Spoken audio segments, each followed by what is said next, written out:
Thanks to Caleb Labby, who you just saw come up and fix the microphone. We are live streaming this presentation on the new Pierce Mance YouTube channel. So it will be available for you to watch at any time after that. There'll be a video of the program that you can pick up on that channel afterwards. Please join us for refreshments after the program. Thanks to Nancy Franson, Cindy Merrill, and Joan Woodhead. That's me.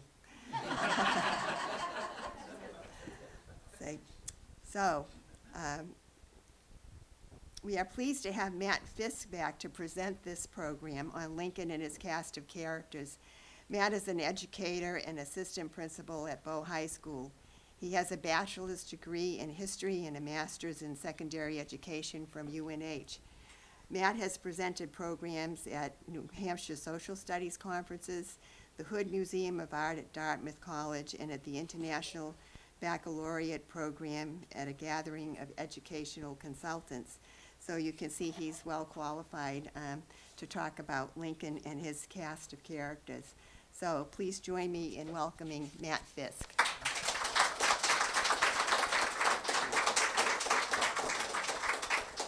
Thank you, everybody. Usually as assistant principal, when people come to see me, I don't get applause, so I appreciate it. So I wanted to take a little bit of time this afternoon and talk about some of the men who played a role in the outcome of the Civil War. There were lots and lots of individuals who we could talk about. We could talk about Colonel Cross from New Hampshire's own Fighting 5th Regiment. We could talk about any number of the Confederate generals. But some of the people I chose to talk about today are people who have an interesting background, people who had military credentials, but also many skeletons in their closet. Before jumping in to talk about some of those men, I thought it'd be nice to talk just a quick lead up to what was taking place in the United States in the years that led up to the American Civil War in 1861. So this painting depicts the Constitutional Convention, Philadelphia, 1787. The relevance to the Civil War is at this convention, the decision was made that when the census would be taken to determine representation in Congress, that enslaved people would count as 3/5 of a person. The 3/5 was decided upon very intentionally because when the Constitution went into effect, that would give equal power to the northern and the southern states. And so when the Constitution came together, it really was about trying to create a compromise that would allow the nation to go forward. And so slavery, at that point, when the Constitution was put into effect, slavery was actually on the decline in the United States. There were fewer and fewer enslaved people being brought over from other continents, and the southern agriculture at the time the Constitution was drafted wasn't really based on slave labor. That changed in 1797 when Eli Whitney invented the cotton gin. And the cotton gin, what that did is it removed seeds from cotton, which allowed the cotton industry to explode in the South. So there began to be a higher demand for cotton, so a higher demand for cotton to be harvested, which meant there needed to be more workers to harvest the cotton. And so very quickly, slavery did start to explode in the South. 1808, the United States bans the slave trade, but by that point, slavery had become pretty entrenched throughout parts of the South. I'll pause here. As a history teacher, when I talk to my students about slavery, very much, especially teaching in New Hampshire or northern state, we're the good guys and the South, they're the bad guys. And it's really easy for our students to say, well, up here in New Hampshire, we got rid of slavery like way back in the late 1700s, so obviously we're the good guys. So one of the things I point out to our students is that is true, that New Hampshire abolished slavery well before southern states did. But there's a key difference. In New Hampshire, when slavery was abolished, the enslaved population was very small. We're talking less than 5% of the New Hampshire population was made up of enslaved people. South Carolina in 1861, the year that the Civil War began, over 60% of the population was non-white. It was, and I'm not defending slavery, do not put this on the paper that I'm defending slavery. It was easier for New Hampshire to do the right thing than it would be for South Carolina. South Carolina abolishing slavery in 1861 would have been a complete political, social, economic upheaval. In New Hampshire, it wasn't that. However, we have, at the time the Civil War is about to break out, we do have this conflict of slavery that is tearing the nation apart. Thomas Jefferson, our third president, in a series of letters back and forth with the second president of the United States, John Adams, Jefferson said, we have the wolf being slavery, by the ears, and we can neither hold him nor safely let him go. Justice on one scale and self-preservation on the other. Jefferson is recognizing the very clear conundrum that the United States finds itself in on the eve of the Civil War, that you can keep slavery and tear the nation apart, or you can abolish slavery and tear the nation apart. The year that Jefferson made that statement, the Missouri Compromise is passed. So this is 1820. And the Missouri Compromise put into place an arrangement that said the states that are south of the 36th line of parallel would be slave states. The states north of that would be free states. And this is where we get the Mason-Dixon line, right? So this is what is the figurative and literal divide between north and south along the 36th line of parallel. Part of the compromise said Missouri, although it was above the 36th, would enter as a slave state, and Maine, which was going to be newly formed out of Massachusetts, would enter as a free state. That was done to maintain the balance of power between southern and northern states. And for a series of years, that compromise held until we have the Mexican-American War in 1846. The Mexican-American War is significant for many reasons, one of which, when we're talking specifically about some of the men who fought during the Civil War. Franklin Pierce served during the Mexican-American War. Over 100 different generals on both sides of the conflict served during the Mexican-American War. One of the other important aspects of that war is after the United States and Mexico ceased hostilities, the United States had acquired all this new land out west, and it really brought to forefront that question again, what do you do with all this new territory? Is it going to enter the country as free, or is it going to enter as slave? And it brings us to the decade directly preceding the American Civil War. The picture you have in the top left-hand corner is a picture of Preston Brooks, a congressman from South Carolina, brutally beating Massachusetts Senator Charles Sumner. In a speech on slavery, Charles Sumner said some things about a political opponent who happened to be that congressman's uncle, and the next day the congressman sees Senator Sumner in the halls of Congress and beats him with a hickory stick. After that incident, he goes on to become governor of South Carolina and is sent many, many hickory sticks from admirers.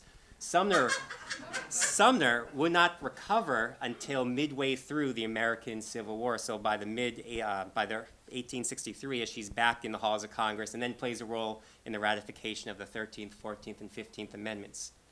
The picture in the top right-hand corner depicts Bleeding Kansas.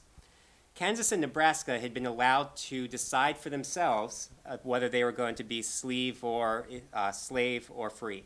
Nebraska, it was pretty much, people could read the tea leaves and say Nebraska is going to enter as a free state. So that meant Kansas. What do we do with Kansas? If Kansas enters as a free state, the balance of power swings to the north. If it enters as a slave state, the balance of power swings to the south. And so you had all of these people on both sides of the issue flood into Kansas, and there was a civil war there where both sides engaged in fighting. The man in the bottom left, John Brown, actually massacred, along with his family bonding experience, him and a couple of his boys went out and they hacked to death, with axes, some pro-slavery settlers, just to kind of give a sense of the violence that was there. I'll come back to him in a moment. Part of the compromise of 1850 that led to Bleeding Kansas allowed for slaves who had escaped the South to be returned to the South. So even though New Hampshire was a free state, the Fugitive Slave Act said if a slave made it up here and was captured, that individual could be taken back into bondage down in the South. I mention that because oftentimes in talking about causes of the Civil War, you'll hear about economic causes. You'll hear about states' rights, and Southerners were fighting for independent states' rights. In this clear example, they were fighting for federal government control. It wasn't about, New Hampshire had a law that said there is no slavery. The South in this case said, well, the federal government said if a slave comes into your country, into your state, they're still a slave and has to come back. All the issues, I think, tie into slavery. John Brown, 1859, leads an attempted uprising at Harper's Ferry, Virginia. Today, Harper's Ferry is in West Virginia. West Virginia became a state during the Civil War. But in 1859, Harper's Ferry, along with Springfield, Massachusetts, were two of the biggest depots of military equipment. Brown leads an attempted revolt there, and it fails. And that really was one of those moments that really divided the country, where you had some people saying this man is a terrorist and a traitor, and others saying he's a freedom fighter and a hero. And the divide was really stark. Frederick Douglass called him the meteor because his actions were like a meteor slamming into the earth that was going to cause an upheaval. And the upheaval was caused because on April 12, 1861, the first shots of the Civil War were fired at Fort Sumter in South Carolina. So to talk about some of Lincoln's cast of characters here, I want to go back quickly to the Mexican-American War because over 200 total, approximately 100 generals on each side served during the Mexican-American War. Generals such as Thomas Stonewall Jackson, General George Meade, who was the commanding general at the Battle of Gettysburg, McClellan, who I'll talk about, George Pickett, who led the famous Pickett Charge on the third day of Gettysburg. A name I'll mention, Braxton Bragg. I mentioned his name because his name has been in the news the last couple of weeks.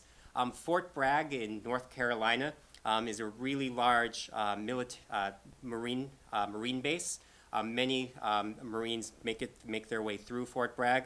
That base has just in the last couple of weeks been renamed Fort Liberty. Some of the other generals who fought there, of course, Robert E. Lee and Ulysses S. Grant. I'm going to quickly talk through the command structure. The command structure on the Union side during the Civil War, you have the Commander-in-Chief, Abraham Lincoln. Under Lincoln, you have the Secretary of War. Today, that's the Secretary of Defense. The title changed after World War II, but as a part of the Cold War, we didn't want to be the Secretary of War. We wanted to be Secretary of Defense, which sounds nicer when you're trying to influence other nations. During this period, it's the Secretary of War. Underneath the Secretary of War is the General-in-Chief. I liken that position to today's Chairman of the Joint Chiefs of Staff. So the President, the Secretary of War, and the General-in-Chief are really the people who had the biggest role in determining strategy for the Union. General-in-Chiefs for the Union go through several different individuals. The first I'll talk about in a minute, Winfield Scott, who at the time the Civil War broke out was 74 years old. George McClellan, who was well less than half his age, took over. And then you have Henry Halleck and ultimately Ulysses S. Grant, who ends the war as the General-in-Chief. I'm just going to quickly talk here. No need to read this. President, Secretary of War, General-in-Chief. So just showing the command structure of the Union. This man here was the Secretary of War for the majority of the Civil War. Edwin Stanton, initially was a lawyer, and he actually met Lincoln when they were both practicing law together. Stanton was quoted, I don't have the exact quote in front of me, but Stanton was not impressed with Lincoln. He basically thought Lincoln was a backwoods country lawyer who didn't know what he was doing, really did not respect Lincoln very much. They worked together on a case, and Stanton kind of treated him like an intern who he said, just go get me some coffee. I'll take care of the real heavy lifting here. So did not have a very good impression of Lincoln. He did play a role in the first ever trial in which the temporary insanity defense was used, which we'll come back to. At the end of James Buchanan's presidency, so this is the president directly before Abraham Lincoln, Stanton happened to be in Washington, and he was on his way home and found out that he had been nominated to be the Attorney General of the United States, and so quickly turned around and served the last 3 months as Attorney General of the United States.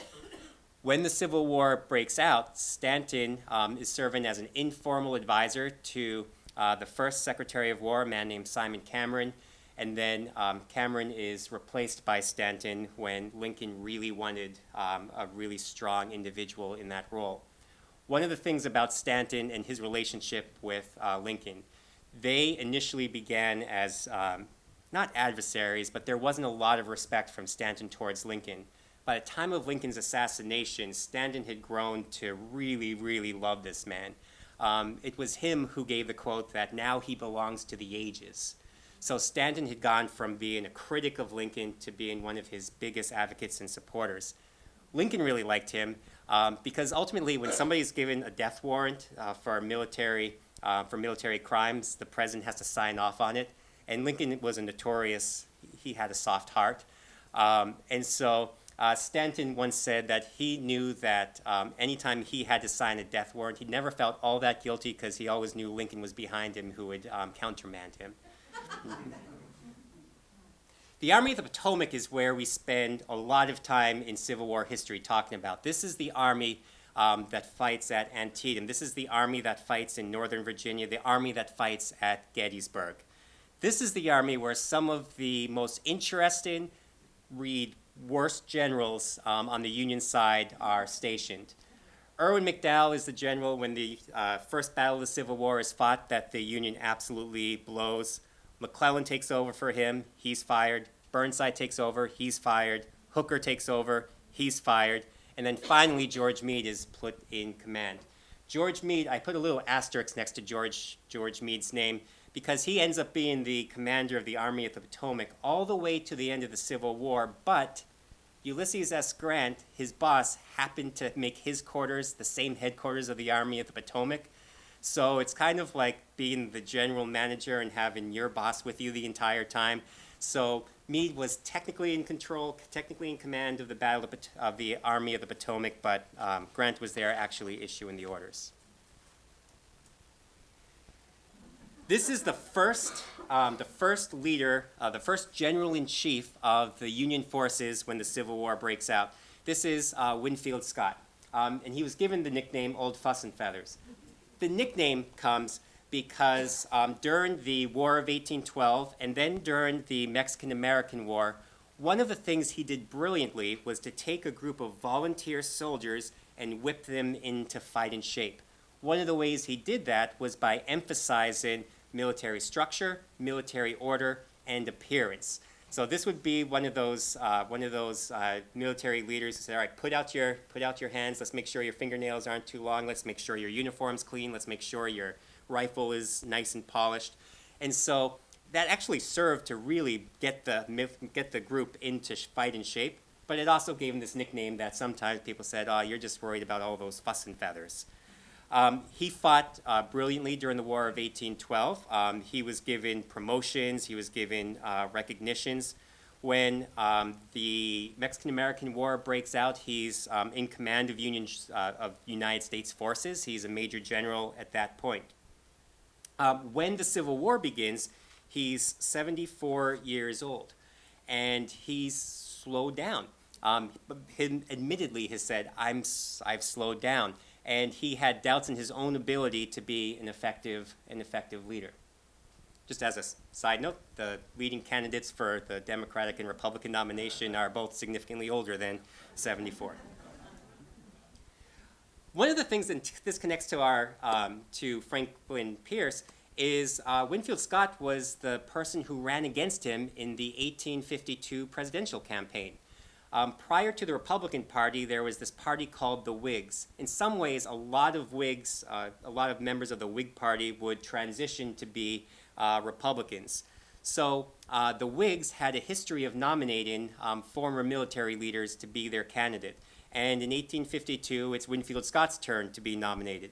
So he gets the nomination. This political cartoon is based on his vanity and his love of military adornments. He's depicted here as, this says being hatched a bad egg. The bad egg being that the Whigs were seen as the party that was against the expansion of slavery and the abolition of slavery. Winfield Scott was accused of being a pawn being played by William Seward. Seward was a senator from New York who would go on to be Lincoln's Secretary of State. So he was very much seen as just the next guy, not necessarily anything based on his own personal beliefs. This is a cartoon that depicts him with Franklin Pierce. The captions there, Scott turns to Pierce, and what Scott is saying is, "What's the matter, Pierce? Feel faint? Ha, ha, ha. Lord, what a goose. Don't you wish you had my cock? Well, goodbye, Pierce, goodbye." The reference to fainting is based on a rumor that's been disproven that during the Mexican-American War, Pierce fainted during battle. Not true. Pierce had been injured in battle and was in a lot of pain, not because he was afraid or chickened out or anything like that. So the campaign takes place, and it is a rout. This is the biggest electoral victory since the era of good feeling when James Monroe was re-elected president, almost with no opponent. So Pierce gains the presidency. Scott goes back to his role as general-in-chief of the military. So you have the commander-in-chief and his underneath the Secretary of War, and then you have Scott. So Pierce had not necessarily an ally in Scott being his chief military advisor. The ultimate outcome is Scott destroyed the Whig Party. It was such a bad election result that the Whig Party just disintegrated within a number of years. And so by the next election, by the 1856 election, Scott has destroyed the Whig Party and the Republican Party has taken its place. And so the last piece on Scott and his role in the Civil War, his grand strategy he called the Anaconda Plan. The Anaconda Plan was this idea that the U.S. Navy and the U.S. Army would essentially wrap itself around the Confederacy and choke off all trade to eventually choke off their economy to such a point that they would have to re-enter the Union. So the plan was based on control of the major rivers, the Mississippi River, control of the coastline. Ultimately, the plan fails because the people who implemented the plan weren't competent to be able to implement it. And Scott gives up command. He hands over command to his young lieutenant, a man named George McClellan. So George McClellan, he has two nicknames. He's nicknamed Little Mac and Young Napoleon. You can see why he's called Young Napoleon. Like many of the time, he strikes the pose. He was actually, I'm going to really give this guy a lot of hard time in a minute, but to be fair, he was very smart. He graduated number 2 in his class at West Point. The only reason he didn't graduate number 1 is because he had some poor drawing. He was an engineering student, and he had a couple poor drawings, and that's what cost him from being the valedictorian of his graduating class at West Point. He also served in the Mexican-American War. He served directly under Winfield Scott.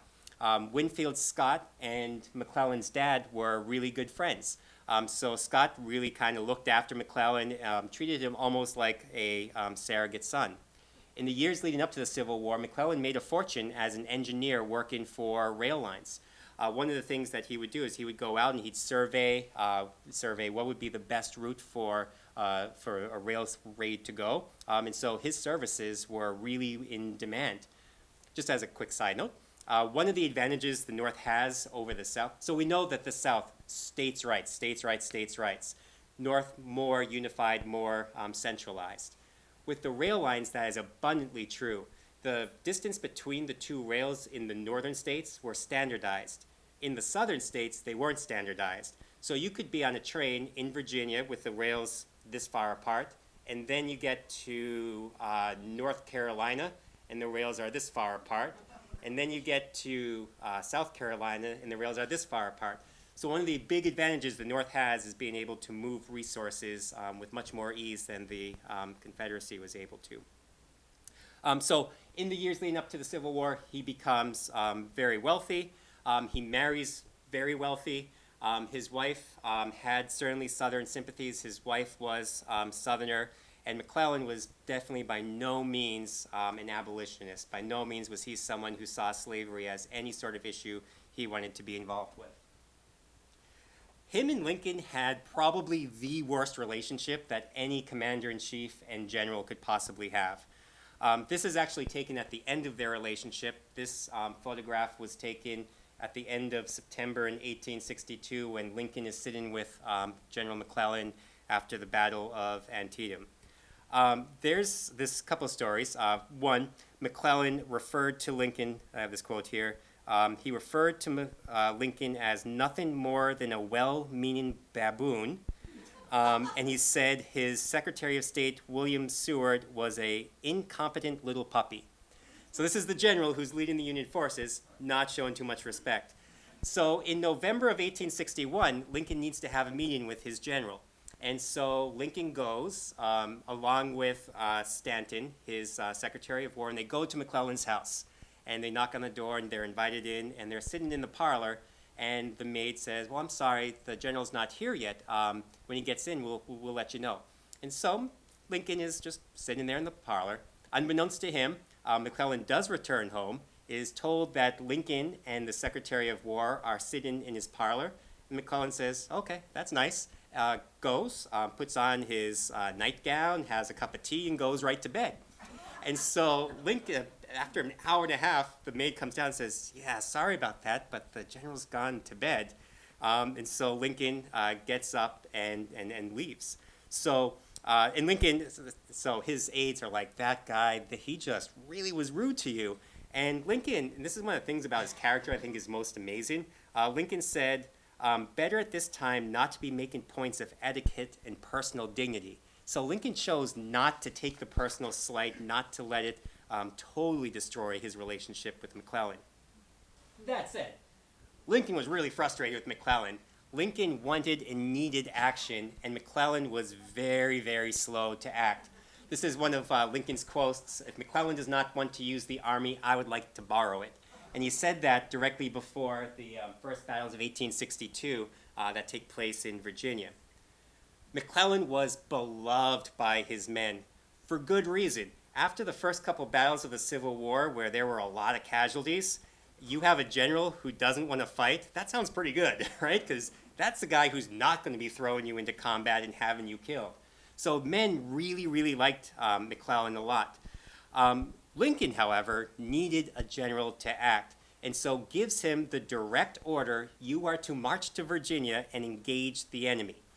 So McClellan puts together this campaign, the Peninsula Campaign, and he goes into northern Virginia. At the time, he's given troop reports. Allen Pinkerton becomes kind of the first spy master of the United States.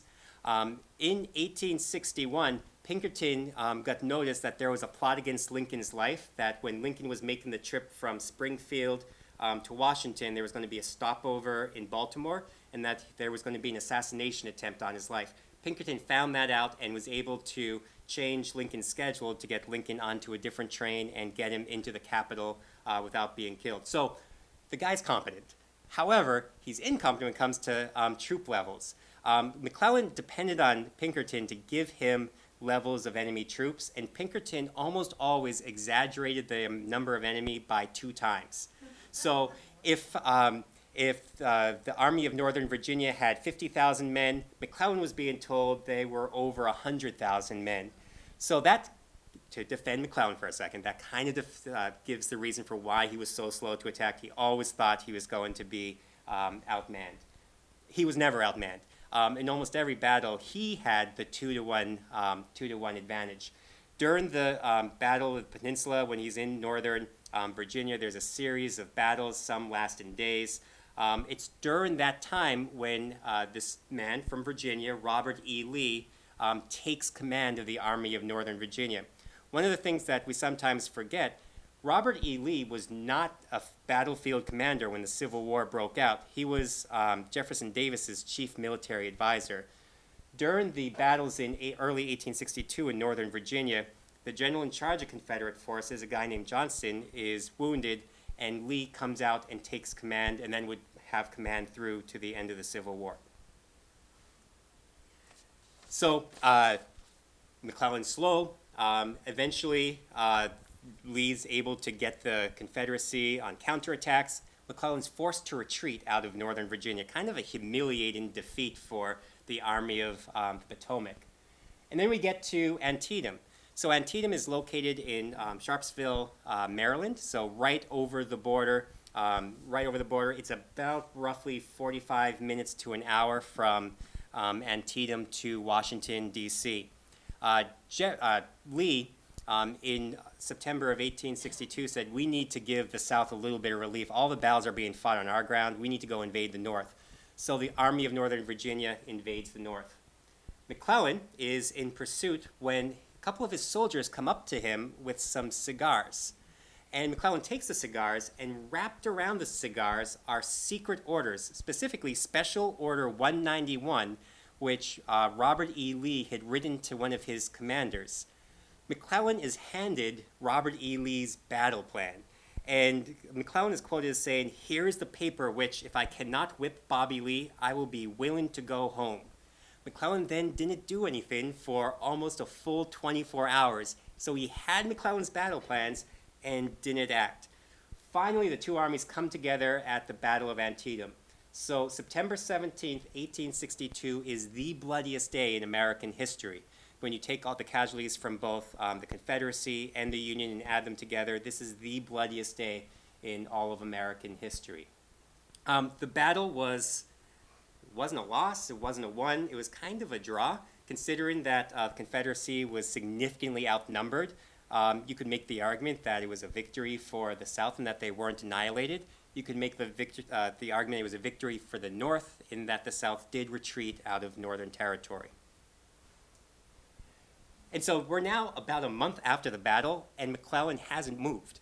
And so Lincoln writes to him and says, essentially, man, what are you doing? Could you please go attack the enemy?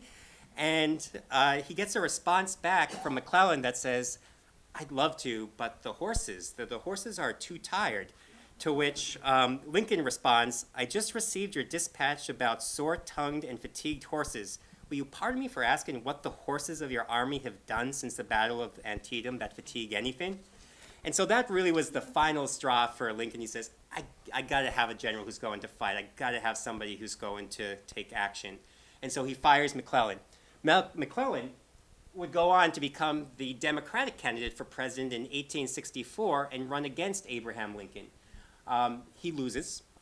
Lincoln wins renomination and re-election. McClellan, after the war, would go on to make even more money as a railroad executive.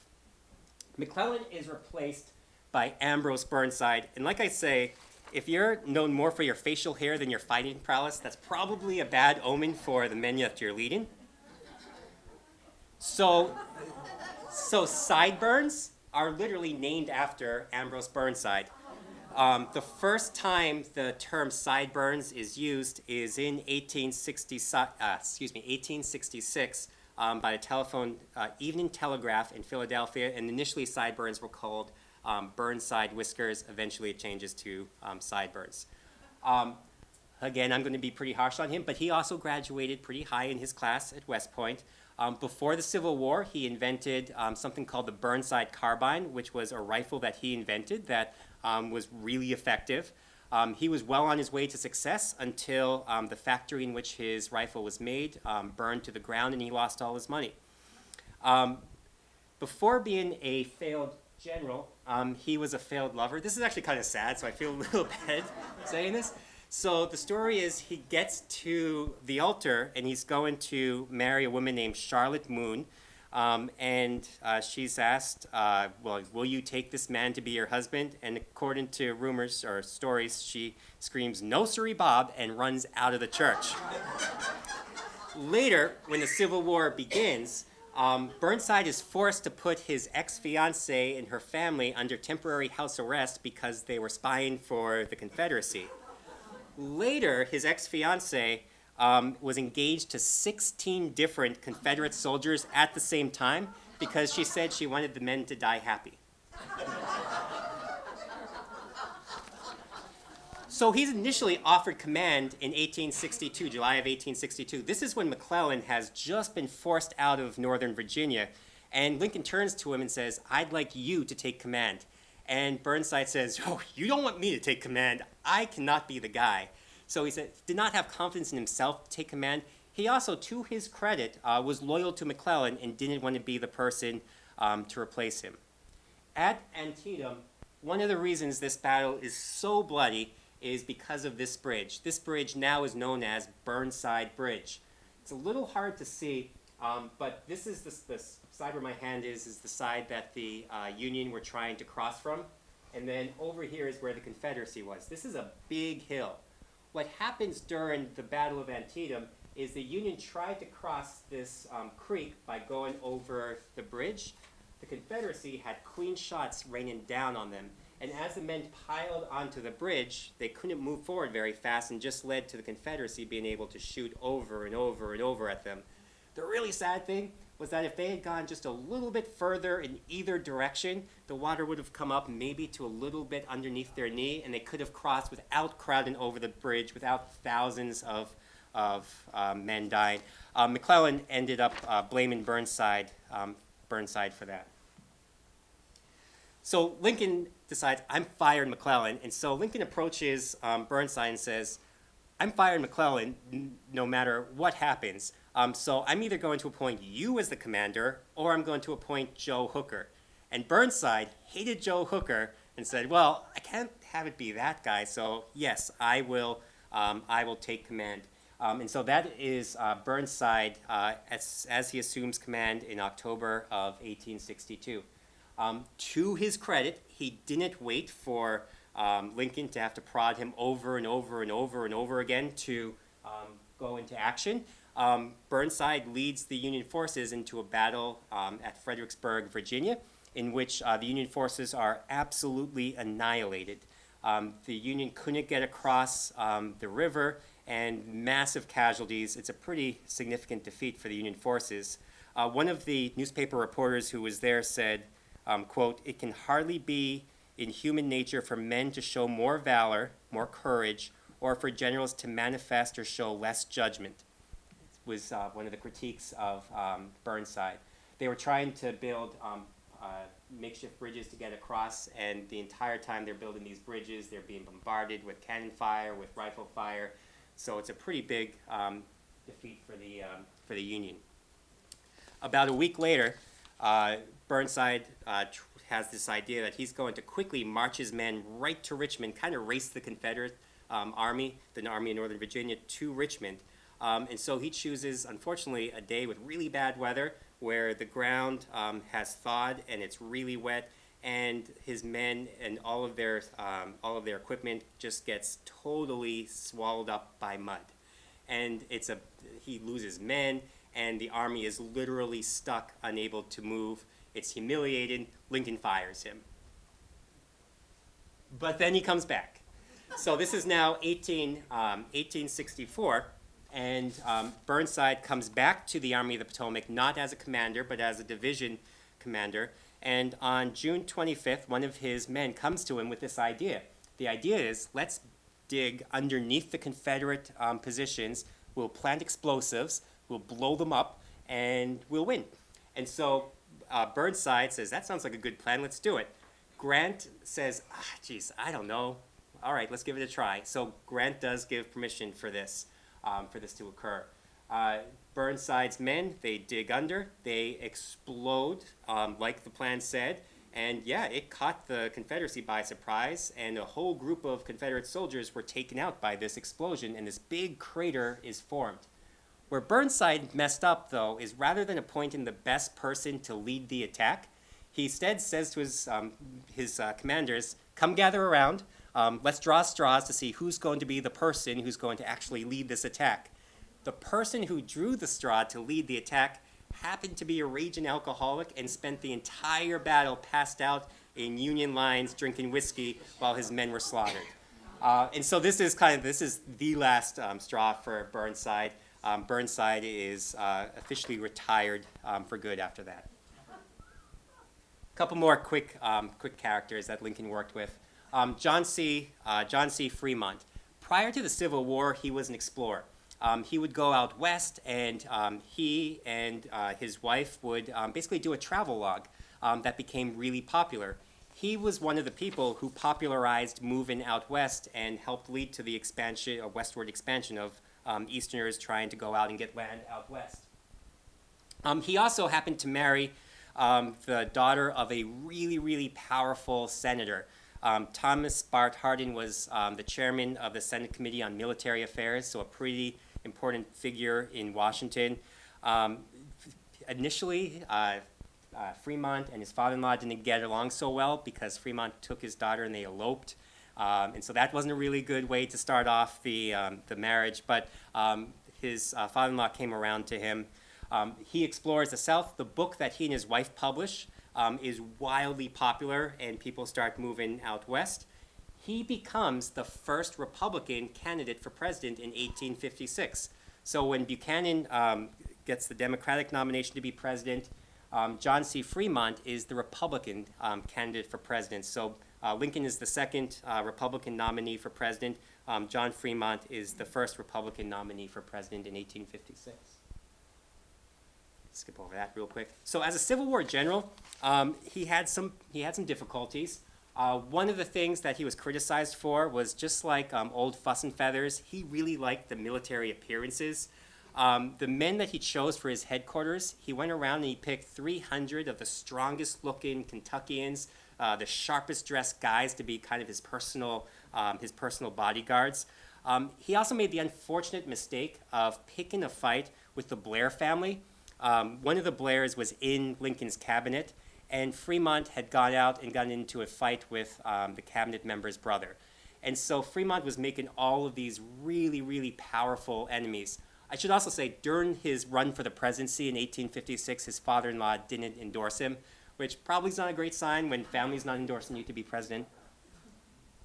The thing that ultimately sinks his career is in August of 1861, he successfully has completed a battle, and he's taken command of a big section of Missouri. Missouri stayed with the Union, but was really fought over. Some of the nastiest fight in the Civil War took place there. One of the things that Fremont does is he issues a proclamation declaring martial law. That alone is it borders on taking away civil liberties. It's a time of war, so Lincoln can excuse that. What Lincoln couldn't excuse is that in the proclamation, Fremont said, any slaves who are in this area that we've just taken over are now freed. So this is before the Emancipation Proclamation. This is right after Lincoln has said, if I could save the Union without freeing any slaves, I would do it. So Fremont, on his own, has issued an Emancipation Proclamation. And this puts Lincoln in a really, really tough bind. Probably morally, he's there with Fremont. Certainly, there are abolitionists and members of the Republican Party who are there with Fremont. But there's a lot of other Republicans and members of the Democrats who stayed with the Union who said, what is going on there? So Lincoln's forced into this position where he tells Fremont, you got to take that order back. Fremont basically doesn't respond, and so Lincoln has to issue a countermand and say, no, we're not confiscating, we're not freeing any slaves. And so the relationship between Fremont and Lincoln break down, not to mention that they're also political rivals, and Fremont has ticked off a member of his cabinet. And so Lincoln makes a decision that he's going to have to remove Fremont from command. Fremont, to his credit, was somebody who was going to follow orders. So Fremont kind of had this idea, if I never get orders that remove me from command, then I'm not removed from command. And so he sets up kind of a blockade around himself where he will only let people he trusts come near him because he doesn't want anybody to slip him orders that say, you have been removed from command. What Lincoln does is he gives the orders to one of his close allies in Missouri, and that person then chooses two people who dress themselves as farmers, go into where Fremont has his encampment. They try to go see the general. Twice they're turned away. The third time, they're able to go see Fremont dressed as farmers and quickly take off their costume and hand him the orders that remove him from command. And Fremont's response is, how did you get through the lines? And so then the guy tells him, oh, here's all the stuff I did. And so Fremont is removed from command. He ends up going to take command in the West where there wasn't very much fighting. And then after the war, continued to publish and explore the Western states. Quickly, the last couple guys. Dan Sickles, he's known for two things. Probably the biggest thing that he is known for is an incident that occurs in 1857. So he had married somebody who was 17 years younger than him. And she, for whatever reason, decided to have an affair. So she is having an affair with another man, and Sickles finds out about it. And Sickles is not very happy to have found out about it. And so he has her write out a confession in which she confesses to adultery. And in the confession, she says, yeah, you know, my guy there will come by the house and he'll, tip his hat, and I'll give him a signal when you're not here so he can come in. And so Sickles is really not happy to hear this. And so a couple days later, he happens to be out walking, and there's the guy. And the guy's walking by his house and tips his hat, and Sickles comes up to him and takes out a gun and shoots him dead right in front of him. The man he shoots happened to be a man named Philip Barden Key II. That was Francis Scott Key's son. So he kills him.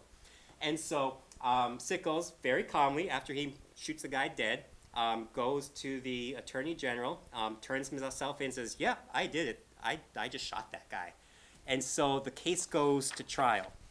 And this is the first time in American history that the temporary insanity defense is tried. So this is one of the cases where Edward Stanton comes into play. And they basically say, yeah, I saw the guy, I flew into a rage, and I shot him. I shouldn't be held accountable because it was just a moment of temporary insanity. The jury spent only an hour deliberating and found him not guilty. So he successfully used the temporary insanity defense. He was a congressman too. He wasn't reelected after that. He does become a Civil War general. One of the things he does is he does raise a militia. The men who served under him really liked him, really respected him. At the Battle of Gettysburg, I think it was day 2 at the Battle of Gettysburg, right in kind of the center of the battlefield, near where Pickett on day 3 would make his charge, a cannonball explodes right next to Sickles, and he loses his leg. If you ever visit the Gettysburg battlefield, there's actually a monument to the exact place where he was standing when he lost his leg. After the war, he would go on to have a pretty distinguished career. He became an advocate for veterans. He won re-election to Congress. He served in Congress for one more term. The last person is probably one of the most colorful generals, General Joe Hooker. And he has probably one of the most scandalous reputations of any of the people who worked directly for Lincoln. One thing just to point out is that so hookers aren't actually named for Joe Hooker. The term actually comes from an area of New York City called the Hookery, and that's where kind of the first red light district was named, and so that's where the name Hookers originates. That said, Joe Hooker himself did nothing to make you think that they weren't named after him. During the Mexican-American War, his nickname was the handsome captain. When the Civil War breaks out, he comes east to see the first battle of Bull Run, sees the Union lose, and writes a bunch of notes to Lincoln saying, Here's what went wrong. Here's what I would do. Lincoln ends up appointing him to be a general. During the Peninsula Campaign, the invasion of Northern Virginia under McClellan, Joe Hooker fights very well. At the Battle of Antietam, Joe Hooker fights very well. After Ambrose Burnside messed up every possible thing under his command, Lincoln turns to Hooker and gives Hooker command of the Army of the Potomac.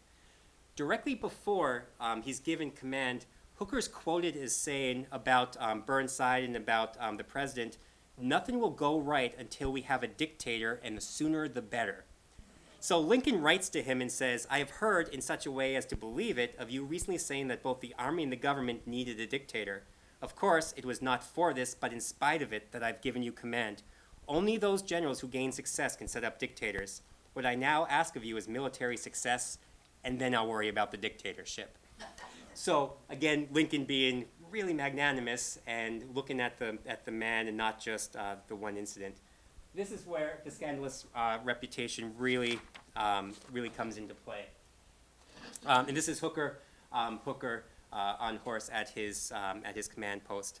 This is his own biographer, a man named Walter Herbert, said, "Women and whiskey followed the army as they always have, and they seem to have garnered particular attention from Hooker." One of his colonels, a man named Charles Francis Adams, wrote that during the winter, when Hooker was in command, the headquarters of the Army of the Potomac was a place to which no self-respecting man liked to go, and no decent woman could go. It was a combination of barroom and brothel. And then analyzing medical issues after the Civil War, Dr. Bullitt wrote that early in 1863, a new commander of the Army of the Potomac encouraged prostitutes to visit the troops as a morale measure and repeatedly used their services liberally himself. His name has been associated with the profession. His name was General Joseph Hooker. At the Battle of Chancellorsville, and this is where he sometimes gets a hard knock. This is another multi-day battle. It's at the Battle of Chancellorsville that General Stonewall Jackson was shot by his own troops. His own troops had called out, his sentries had called out like the password, and they didn't either Jackson didn't give it or didn't hear them, and they end up shooting Jackson, and Jackson dies. That's the only positive outcome that happened for Chancellorsville for the Union side. Hooker's leading his men. General Lee is doing a great job of countering all of his movements. At one point early in the battle, Hooker seems completely out of it. He's not able to speak clearly. He's looking like he's having a hard time focusing. And his enemies say, "The guy's drinking again. This guy is in command, and he's drunk." What actually happened is he was leaning against a beam post. A cannonball slammed into it. The noise, the concussion, all of it probably gave him a massive concussion. So he wasn't actually drunk, but his enemies, it didn't matter to them. Hooker, to his discredit, even though he was really incapacitated, refused to relinquish command, and so he wasn't responding to on the ground at the moment updates from his commanders, and the Union Army is forced into retreat. And Lincoln ends up firing him.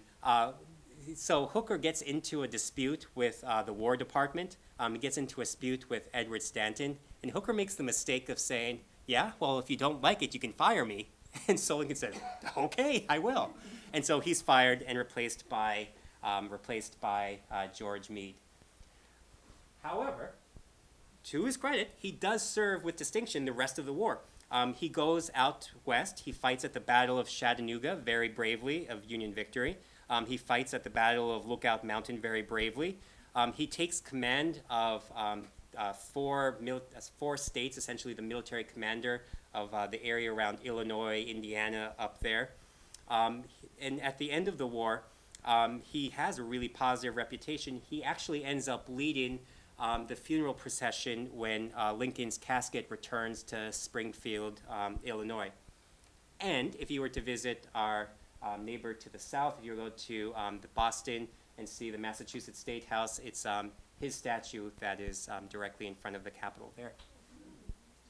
The very last thing, just a couple resources, a couple books that I found really enjoyable that talk about some of the men who served under Lincoln. James McPherson, if you remember the Ken Burns documentary series, The Civil War, McPherson is quoted extensively throughout that documentary series. Battle Cry of Freedom is one of the kind of quintessential books about the American Civil War, won a Pulitzer Prize. A lesser-known historian, Stephen Sears, he's also written about the personalities, the people who served directly with Lincoln. That's what we have.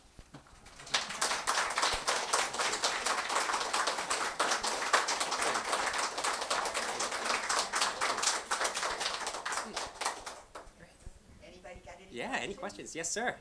Well, I got one short question and one long one. Yeah. I've heard the theory that Stanton was actually involved in the assassination of Lincoln, and that doesn't, meet up with your comment that he's